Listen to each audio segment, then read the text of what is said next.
Welcome back everyone. Next topic is template reference variables.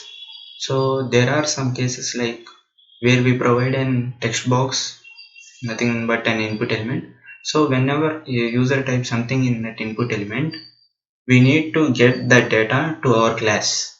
We need to get the data to our class. So for explaining this, let me use console. So I'll get the input element data to the class and I'll print it into the console.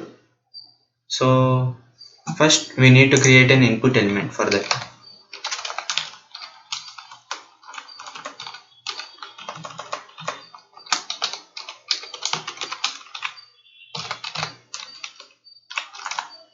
So this is an input element and we need a button. Whenever the user clicks on this button, then the data is printed.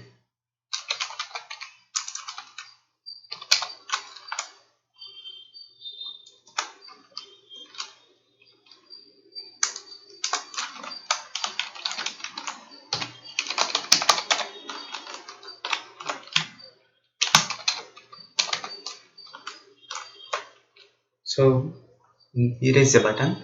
So from input, when the user clicks button, we need to get data to the class. So let me write a method. Before that, I'll write a display method. What this display method does is it takes the data as an argument from template to the class. So for that I'll write a variable here, then simply I'll just print it to the console.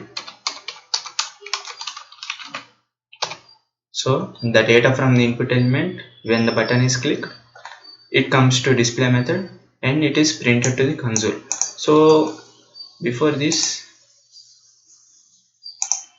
next thing is when user clicks on the button, the data must be transferred to this display method. So for that let me write an click event. We already done this in event binding. So when this is clicked, this method is called. So for this method we need an argument. So what is the argument? The text displayed in this input element. For that we need to use a reference. I am using this MSJ as a reference to this input element, and using that reference I am sending value as an argument to that method. So this is the way. Just save it and we can check the output.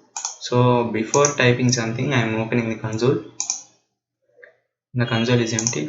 If I type something and whenever I click on submit, we can see that the whatever the data is present in input element is coming into the console. So this is how template reference variable works.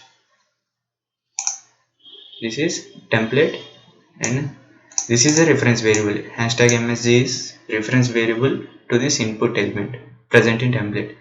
So this is all about template reference variables. Next thing is two-way binding. So let me delete this. So what we are going to do in two-way binding and what is the use of two-way binding is, so we have seen that there are some bindings which travels from template to the class, and there is a binding which travels from class to the template, but at the same time we need to manipulate data from class to template and from template to class, two ways. So for that Angular provides us a module, or we can call it as a directive known as ng model directive. So before using that ng model directive we need to import it. For importing it, go to app.module.ts, add this line. You won't be having this line, add this line, import forms module from Angular forms. So this is importing line. After importing this line, you just add that module here also, forms module. Inside this imports array, put a comma here and add this forms module. So this is a way how you import that module, and now we need to use ng model here. So before using that, let me write an input element. For example, let me write an input element.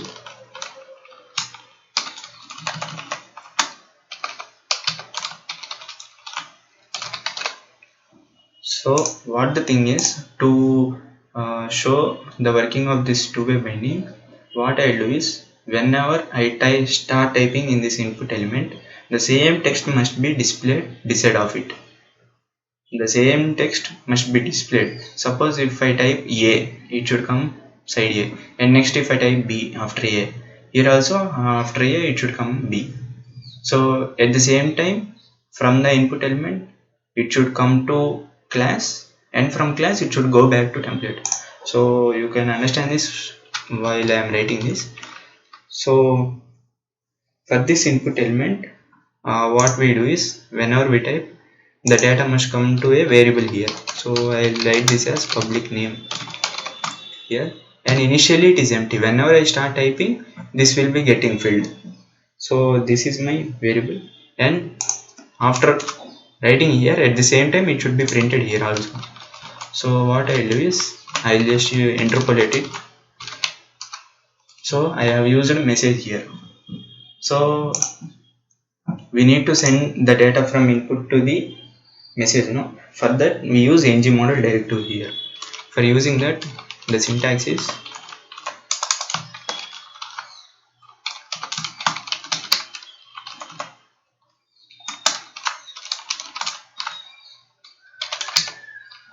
so this is the way how you write this.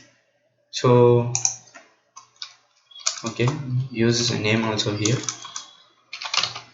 So the same variable is printed here, and using the ng model directive we are sending the data from template to class, and we are binding that back from class to the template. This is where the two-way binding works. So here the brackets also represent the same thing. There are two types of brackets. This bracket shows from template to class, and this one from class to template.